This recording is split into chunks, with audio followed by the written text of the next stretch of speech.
Alors, avant de répondre à la question, permettez que au nom de Monsieur le ministre des Transports, Monsieur Amadou Koné, que je vous remercie pour l'opportunité que vous nous offrez de parler de ce sujet d'actualité qu'est le permis à points.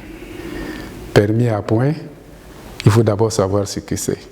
C'est le permis que nous détenons, auquel il est alloué un capital de points qui diminue au fur et à mesure que nous commettons des infractions au code de la route. Donc c'est ce permis à points qui est appelé permis à points. C'est le permis que nous avons auquel est affecté ce capital de points. Est-ce une bonne nouvelle? En tout cas, pour l'amélioration de la sécurité routière, c'est une très bonne nouvelle. Pour tous ceux qui veulent voir le nombre des accidents baisser, le nombre de tués baisser sur nos routes, c'est une très bonne nouvelle. Dans la mesure où ça permet aux conducteurs de se discipliner, de s'auto-discipliner, de ne pas d'abord avoir peur du gendarme, mais d'avoir plutôt peur de la perte de la validité de son permis. Parce qu'on dit que ça diminue au fur et à mesure que vous commettez des infractions. Et le permis à points, il est doté aujourd'hui d'un capital de 12 points à gérer. Il y a des infractions qui vont vous faire perdre 2 points, comme il y en a qui peuvent vous faire perdre 6 points à la fois. Donc à vous de faire en sorte à conserver votre capital points jusqu'à ce que notre souhait c'est que personne même ne perde de points. Donc pour nous, c'est une très bonne nouvelle et pour l'ensemble de ceux, comme je suis en train de dire, recherchent l'amélioration de la sécurité routière.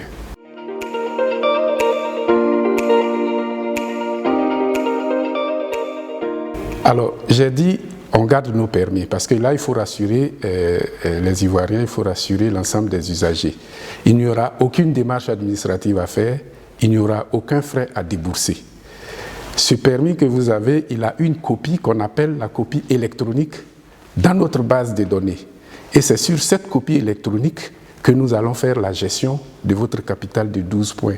C'est-à-dire qu'on ne viendra pas vous prendre le permis, mais de façon automatique, sur votre copie électronique du permis de conduire, nous retirons les points au fur et à mesure que vous commettez des infractions.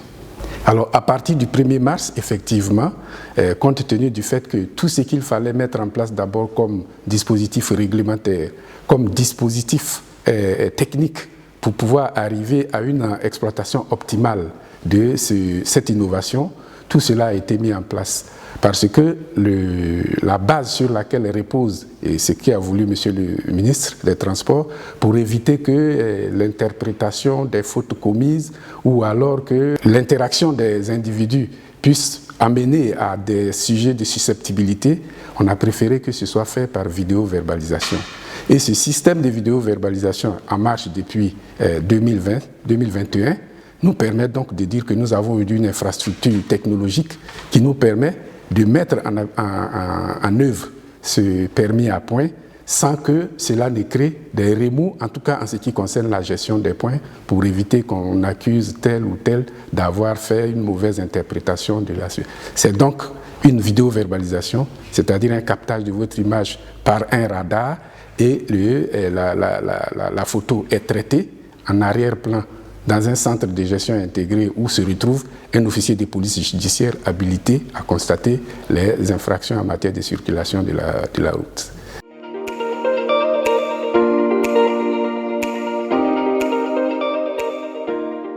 Alors, il faut voir la chose autrement. C'est le conducteur fautif qui est sanctionné. Mais dans notre cas précis, l'élément qui nous permet d'atteindre le conducteur, c'est le véhicule, parce que le radar ne flash que le véhicule, donc la plaque d'immatriculation. Et donc c'est au propriétaire du véhicule qui a envoyé la notification. À lui de venir dire, parce qu'il y a des voies de recours, de venir là 7 jours pour se présenter à nos services, pour dire « c'était pas moi qui étais au volant ». Et il vient donc avec la personne qui était au volant. C'était un tel monsieur qui était au volant, c'était mon frère, c'était mon épouse qui était au volant. Et celui-ci reconnaît qu'il était au volant et alors le retrait du point s'applique sur celui-ci. Sinon, le conducteur, c'est le moyen d'atteindre celui qui est au volant. Il n'est pas forcément celui à qui on retire le point. Mais dès lors qu'on a capté sa plaque d'immatriculation, son numéro, on lui, si vous voulez, de façon automatique, on retire les points sur son permis, s'il en est détenteur. En tout cas, c'est à lui on envoie la notification. Et quand il va venir prouver qu'il ne l'est pas et qu'il nous a présenté le véritable fautif, c'est-à-dire celui qui était au volant, alors la peine est appliquée à celui-ci. Donc l'immatriculation, c'est la voie pour atteindre le conducteur qui était au volant au moment de la commission de l'infraction.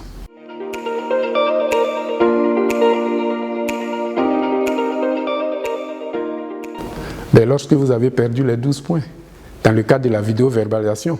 Sinon, à côté de ça, il y a les contrôles quotidiens qui se font, on peut les appeler les contrôles classiques qui se font, qui peuvent vous amener aussi à un retrait de permis, ce que tout le monde connaît aujourd'hui avec donc la commission technique spéciale des retraits de permis qui siège à la Direction générale des transports terrestres pour connaître donc de tous les cas de retrait de permis.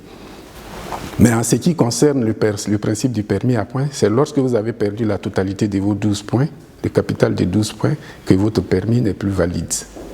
Mais là encore, c'est l'aspect pédagogique, parce que quelqu'un qui se voit en train de perdre ses points progressivement, il devient plus attentif dans la conduite. Et c'est ça l'objectif. L'objectif recherché, ce n'est pas de faire des sanctions, ce n'est pas de sanctionner, mais c'est d'amener les mauvais conducteurs eux-mêmes à se corriger. C'est comme ça qu'il faut voir la chose. C'est une disposition qui va amener les mauvais conducteurs à changer de comportement pour pouvoir préserver leur permis. Et mieux, vous allez voir qu'il va arriver un temps où quelqu'un, pour embaucher un conducteur, va chercher à connaître d'abord l'état, le statut de son permis de conduire. Est-ce que déjà il a fait l'objet de retrait de permis? Est-ce que son permis en lui-même est encore valide?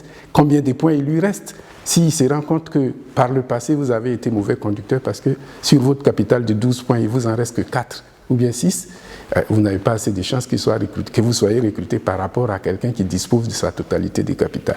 Donc voilà un peu un ensemble de choses. Et puis quand votre employeur, supposez que vous soyez conducteur dans une entreprise, chaque fois c'est à vous on retire des points, il y a de fortes chances qu'en bout d'année il vous libère. Il a un aspect pédagogique, il interpelle le propriétaire même du permis pour dire attention, nous allons vers l'invalidation de ton permis, vers la perte de sa validité. Donc il y a une prise de conscience qui se fait et c'est cela qui va nous réjouir tous les Ivoiriens, je dirais, de façon générale, parce que personne n'est heureux quand il y a un accident. Donc cette prise de conscience, c'est déjà un avantage pour l'expérimentation. Et in fine, ce qui est gagnant, c'est l'amélioration de la sécurité routière pour tous. Donc le permis à points, pour nous, c'est un outil qui peut permettre d'atteindre cet objectif, en tout cas pas le seul, mais qui contribue en tout cas à l'amélioration de la sécurité routière.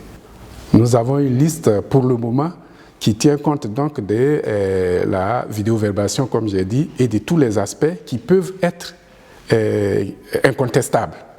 Donc, on a une liste d'infractions qui ont été répertoriées du fait de leur récurrence, du fait de leur implication dans les accidents que nous connaissons. Nous les avons répertoriés en priorité.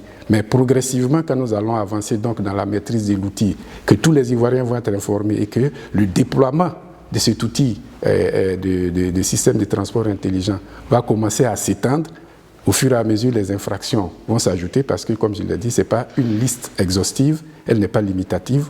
Progressivement, nous allons monter en puissance pour prendre en compte toutes les infractions que nous connaissons aujourd'hui dans la circulation.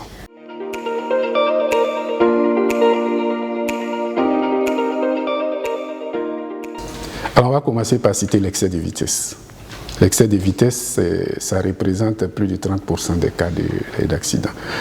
Étant entendu que l'homme représente à 95% les causes des accidents qui sont arrivés, par son indiscipline, par sa méconnaissance du code de la route, par ses prises de risques, très souvent. Les prises de risques, ils s'engagent dans des conduites avec une certaine euphorie quelquefois, on peut dire de façon imprudente. Donc, vous avez tout cela qui contribue à augmenter les accidents. Donc, l'excès de vitesse, les mauvais dépassements, sans précaution, la conduite en état d'ivresse, et puis on peut parler à côté de ça, la méconnaissance des règles de circulation. Donc, savoir à quel moment je cède le passage, les règles de priorité, à quel moment je peux effectuer un dépassement ou pas. Voilà un peu un ensemble de textes ou de règles de circulation qui sont quelquefois méconnues et qui sont à la base des graves accidents.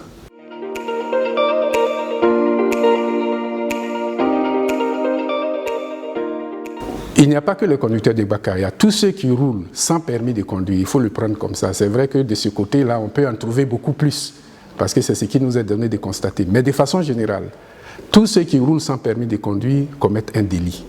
Et c'est ainsi puni par le code pénal, donc ça ressort du pénal. Donc la conduite sans permis de conduire est un acte délictueux qui est puni par la loi. Ça sort carrément de la simple police de route. Voilà. Donc, conduire sans permis de conduire est un grand risque et nous le déconseillons. Mais mieux, prêter son véhicule à quelqu'un en sachant qu'il ne détient pas le permis de conduire, ça nous engage, nous-mêmes responsables du véhicule, à des poursuites judiciaires. Donc il faut éviter de donner son véhicule à quelqu'un qui n'a pas le permis. Maintenant que le permis à point arrive, lorsque vous prêtez votre véhicule à quelqu'un, vérifiez qu'il a la totalité de ses points, qu'il n'a pas, entre-temps, invalidé, perdu la validité de son permis de conduire. Donc voilà un certain nombre de dispositifs qui vont nous amener dans notre comportement en tant que citoyen responsable, automobiliste, conducteur, à être beaucoup plus responsable dans notre comportement. La responsabilité au niveau même de l'entretien de notre véhicule, du suivi de notre véhicule, tout cela va permettre d'accroître la sécurité. Parce que quand je dis la responsabilité au niveau de notre véhicule, quand on est responsable, on suit l'entretien de son véhicule. On fait sa visite technique, on fait ses contrôles quotidiens, on fait tout ce qui est, parce que le matin, ce qu'on appelle les contrôles quotidiens, qui échappent beaucoup quelquefois aux gens, faire le tour du véhicule. Très souvent, les gens l'oublient. Pour voir l'état des pneumatiques, s'il n'y a pas eu un pneu qui, entre-temps, s'est dégonflé, et essayer de mettre tous les clignotants pour voir qu'il marche, parce que quelquefois, ça peut ne pas marcher, il est en pleine circulation. Quand on le met, c'est là on se rend compte que ça ne marche pas et on devient un danger pour les autres. Donc voilà un peu des comportements que nous appelons comportements responsables de la part des automobilistes.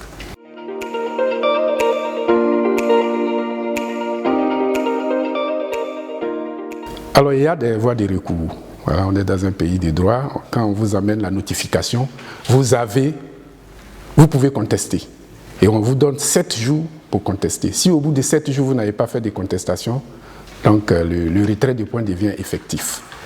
Et mieux, si au bout de 7 jours, vous avez fait une contestation qu'on vous reçoit et que vous n'êtes pas encore d'accord avec le verdict qui sort de la confrontation, vous pouvez faire appel.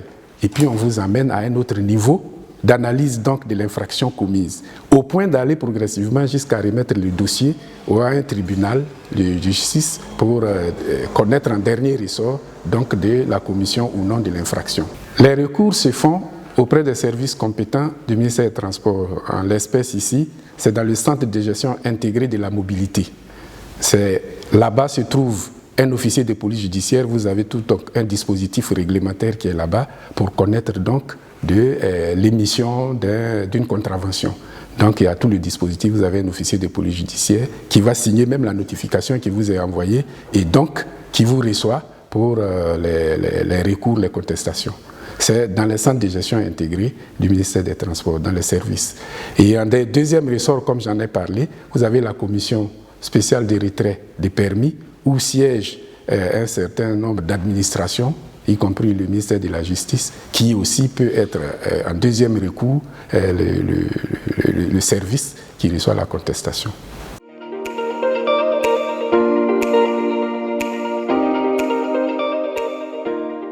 J'ai écouté, avec votre permission, une émission sur Radio Côte d'Ivoire hier matin.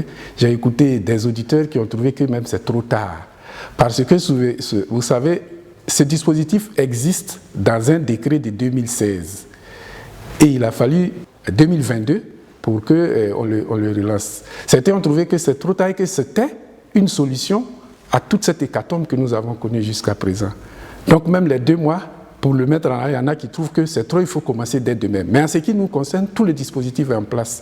Que ce soit le dispositif technologique, que ce soit le dispositif réglementaire, tout est mis en place pour que nous puissions commencer, même dès demain. Le gouvernement a décidé que ce soit le 1er mars. Le 1er mars, tout est fin prêt pour que nous lancions les premières notifications.